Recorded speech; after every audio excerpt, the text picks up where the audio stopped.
Today I'm going to be talking about the Voigtlander Color Skopar 18mm F2.8 for Fujifilm. Hello, welcome to my channel. I'm pretty excited about today's review because not only am I excited about this lens, but you are also excited about it.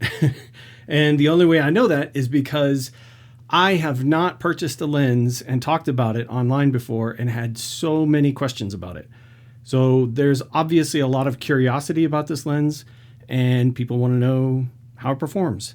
So I've gotten several questions on YouTube, on Glass, on Threads, and I went on a photo walk that was sponsored by Fujifilm and Mike's Camera here in Denver last week.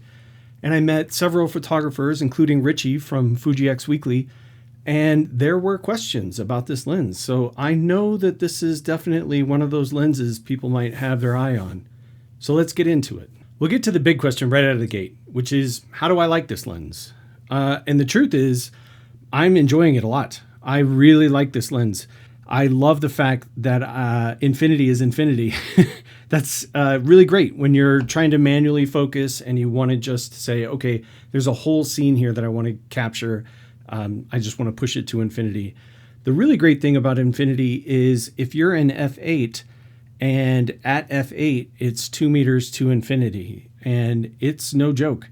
2 meters to infinity is pretty much in focus. And so I really do like that. It's to the point now where I feel very confident just lifting the camera and taking the photo without even really thinking about it. You know, I'm aiming it where my eyes are looking.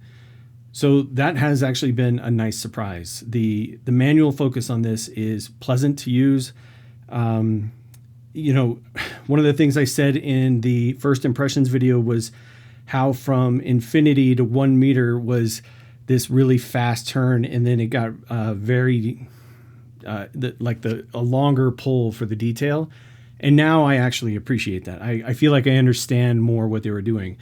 Once you get into the finer detail, 2 meters too close to you, you need to be more granular because you're focusing on a specific subject probably. So that's actually been a surprise. I find it very easy to use. Another thing that I have discovered is this little pull tab which sits underneath. I'm very used to just grabbing it now. I get where it is, so it does not get lost anymore. At the beginning it did, but it doesn't get lost anymore. I use this in conjunction with a 27mm pancake from Fujifilm, which I also love. And these two lenses are pretty, like if you think about the Ricoh GR3, you can get it in the 28mm variety, or you can get it in the 40mm variety, full frame equivalent. And that's what these are. The 18mm is like 27.5 or something. Somebody left a comment on my last video that it wasn't really 28mm. And I'm like, man, if you can see the difference between 27mm and 28mm when you're looking at two photos, you have a gift. I don't think that splitting hairs that way is necessary. So it's essentially a 28mm, and this is essentially a 40mm. Okay, so these are, this is great walking around stuff. I have my Fujifilm X-T5, which when this started its journey with me was on my X Pro 3, but for reasons I wanted to sell that camera and get the X-T5 back. And that's a discussion for a different video, but it has been at home on the X Pro 3 and now on my X-T5, and I enjoy it a lot. Like I said, this is my sort of street photography kit. When it comes to talking about a lens like this, I have an 18mm made by Fujifilm. It's right here next to it. And when I'm comparing these two lenses, first of all, the size difference is and should be very obvious. These are not the same by any stretch of the imagination. This is a technically superior lens. I don't know. It's very sharp. It produces very sharp, very crisp images. My heart just isn't in it.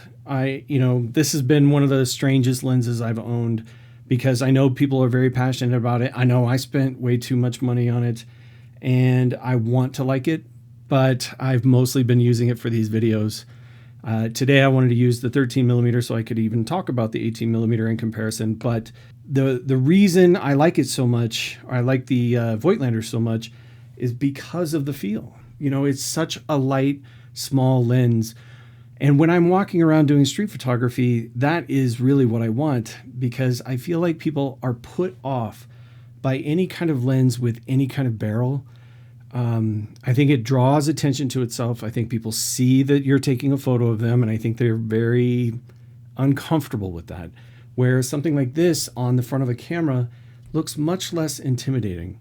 And that's what I'm actually after. You know, that's the goal. So how do I like shooting with it? Well, first of all, I like shooting with it because I feel like I'm not in anyone's face with something like this, right? This is a very small package. I walk around. I often have the screen tilted out this way so I can look down at it as I'm walking, and I just have my hand on the lens, and all I'm doing is really pulling focus to where I think I want it, and I take the photo. I went to this event down by Union Station.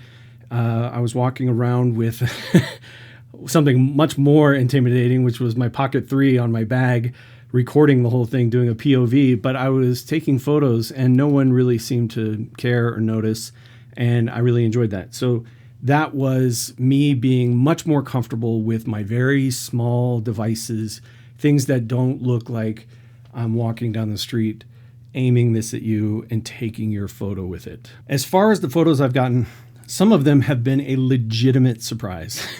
I went out with a new zoom lens that I got, the 70-300, and I was taking photos of the sunset, and it was all great. Everything looked great. And when I was done, I took the lens off and I put this lens on knowing I had this review coming up. And I didn't really think much about it because it's so wide and the field I was standing in didn't seem all that interesting, but I went ahead and took a photo. And when I got back home, I looked at the photo and it was fantastic. And somehow I had captured these two like crossing tracks that these cars or something had driven, and it almost looks like a heart in the field. And I just really liked that image, and I actually color graded it the same way I was doing with my 70-300 images, and I thought it looked just amazing. So I kept the really orange hue on it just because I really liked the end result. And when I did that, that really opened my eyes, because I was only trying to use it for kind of street settings and stuff like that. So now I'm like looking at this lens as a more versatile lens. Getting back to my original point about the manual focus, I had set it to that infinity and I had it at f8. I was driving home and the light was right, and I saw this like billboard thing to my left, and I just aimed and I fired as I was driving, and it also came out really well. So what I'm getting from this lens is, you know, performance that I'm kind of excited about, because it's much easier even than autofocus. I find it to be easier than autofocus. As far as the tech specs go, you know, I look at diagrams like this and I don't know. That's the truth. You know, I mean, I guess if you're doing some sort of really seriously technical work, you know, like you're Christopher Mickle and you're in Antarctica shooting for NASA, like maybe when you look at a lens, you have very specific requirements of the elements inside and the curvature of the glass. I don't know enough about any of those things to care, and so I don't really pay much attention to them. I mean, these are the tech specs. I'll throw them up on the screen, but I can't speak to any of them. The only one I can speak to is understanding that the number of aperture blades does make a difference in your sun stars. And some of the images that I've gotten, I was pleasantly surprised by sun stars. I wasn't expecting anything with sun stars. Actually, this other YouTuber and photographer that I follow on Glass and YouTube, and her name is Anna Strauss, and she was actually the one who pointed out that if you have your f-stop at a higher number, like f16 or whatever your highest number is, you'll get better sun stars. You know, thank you, Anna. That was a good tip, because I have been able to get sun stars now much better when I specifically want a sun star, and this produces great sun stars. So that's it on tech specs. Also, it came with a lens cap, and it came with a screw-in lens hood that has a 43mm mount for filters. Yeah, you can put this on the front of your hood and then put on a 43 millimeter filter. I did try using this as just a lens hood, and it created some pretty severe vignetting in my first couple of test shots. So I don't know if it's supposed to be used as a lens hood or if it's really just to hold a filter. So this is everything that came with the lens. The lens cap and the hood / filter holder, and of course the lens in the back. That's the tech specs. Okay, now to the big question. Does it resolve the 40 megapixels of the X-T5 and the X-H2?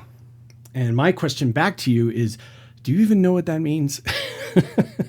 I mean, I assume it means it can, I don't know what it means, but I do know that I took a photo, and when I saw what was happening in the sunset and the reflection of the clouds in the back, I knew I wanted to take a photo of it. The only problem was I only had this lens with me. So this was the only lens I had, and I was pretty far away. You know, I was up on an overpass looking down at this scene, and I decided to go for it. I decided to take this photo. So I took it and I cropped in a lot. So you can see in this cropped image, edited, that there's a ton of detail in this reflection of the sunset with the clouds behind me, and it's pretty cropped in. So, you know, I don't know if that means it's resolving the 40 megapixels, but, you know, when I talk to my X-T5 and ask it,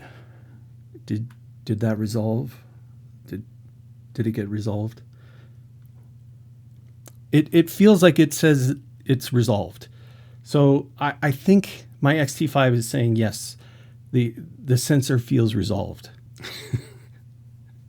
Yeah. Okay. So the truth is, I don't know. I don't know if they specifically say that it's resolved or not, but I find that the images I get from it, and I'll go through a few images here for you to take a look at, great detail all the way through, all the, you know, the depth of the images, the side to side, all the detail in the textures, everything appears to be captured by the 40 megapixel sensor the way I want it to. I can crop in without losing detail, and I think that's what you want from the 40 megapixels. So I don't know if it's fully resolved or not, but I can say that from a just straight up using it, it feels fine to me. And of course, the last question I get, the thing that I have been asked, which is, would you recommend this lens? And my honest answer is absolutely. If you are comfortable with manual focus, I think you're going to enjoy this lens. It is smooth to focus. The focus ring is so buttery smooth. I mean, Voigtlander has serious magic on this ring. I realize it's the exact same price as the Fujifilm F2. That one does have autofocus. Even though it is a bit of an older lens, it still can autofocus. So, you know, if you're not comfortable with manual, you should probably take a look at that. In the world of Fujifilm, there aren't a ton of options. Obviously, this is probably the king of the hill in Fujifilm right now for 18mm lenses, and it is expensive and it is very sharp. You may want very sharp, but for me, this lens might actually be on the sale block for me. I might be letting this one go because it just does not find its way into my photography kit very much. And from a video standpoint, I think my 13mm Viltrox is doing a fine job. So this might be on the outs with me. So yes, I can absolutely recommend it. It is a great lens. Remember, one of the reasons I got this, if you didn't see one of my previous videos, one of the reasons I got this was I wanted to practice with the 18mm or the 28mm equivalent. And I'm glad I did, because I'm really starting to see the benefit of having not only the wider field of view, but this effect that happens with depth. So you can get a layered photo where you have people in the front, people in the mid, and people in the back. They're all in focus, but they're all at different, perspective sizes. And it creates a much more interesting photo. but it's great for landscapes. It's been great at night. I've used it in so many different scenarios, and it's just, I feel so comfortable with it now. Like, it's one of those things I can just throw on my camera, flip it to M for manual, and just walk around using it in manual mode. I really enjoy it. So that is my review of the Voigtlander 18mm 2.8. It's been a good lens for me. Great pictures, very dependable, solid build quality. What more do you want from a lens? Anyway, that's it. So if you enjoyed this, please remember to like and subscribe. It always helps me stay motivated to keep doing this. Little update on the channel. I tried doing one a week. I did it all 5 Tuesdays of July.